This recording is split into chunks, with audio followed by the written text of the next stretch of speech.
સમાચાર અમરેલીથી, જ્યાં મોટી કુંકાવાવમાં ગેંગ રેપના કેસમાં નવો વળાંક આવ્યો છે। ગેંગ રેપ બાદ દેહ વેપારના રેકેટનો પણ પર્દાફાશ થયો છે। આરોપી મહિલાની પોલીસે ધરપકડ કરી છે અને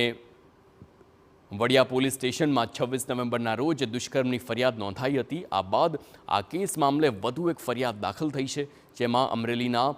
ઓમનગરમાં મકાન ભાડે રાખી રહેતી એક દયા રાઠોડ નામની મહિલા અને દીપક નામનો દલાલ ગરીબ વર્ગની છોકરીઓને પોતાના રહેણાંક મકાનમાં રાખી તેને જુદી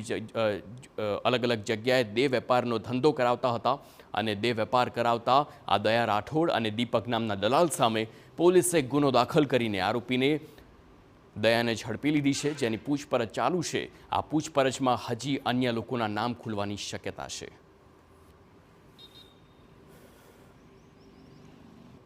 કે જે બગસરા રહે છે એમના દ્વારા પણ વડિયા પોલીસ સ્ટેશન ખાતે આવેલ અને ફરિયાદ કરેલ કે દયાબેન કેશવભાઈ રાઠોડ કે જે અમરેલી રહે છે તેમના દ્વારા ગરીબ વર્ગની છોકરીઓને દેહ વેપાર કરાવતા હોય અને 25 તારીખે તેમના દ્વારા દીપક નામના વ્યક્તિ સાથે કુકાવાવ ખાતે કોઈ દીકરીને મોકલી આપેલ અને સાથે જ તેને આ રીતે દેહ વેપારના ધંધામાં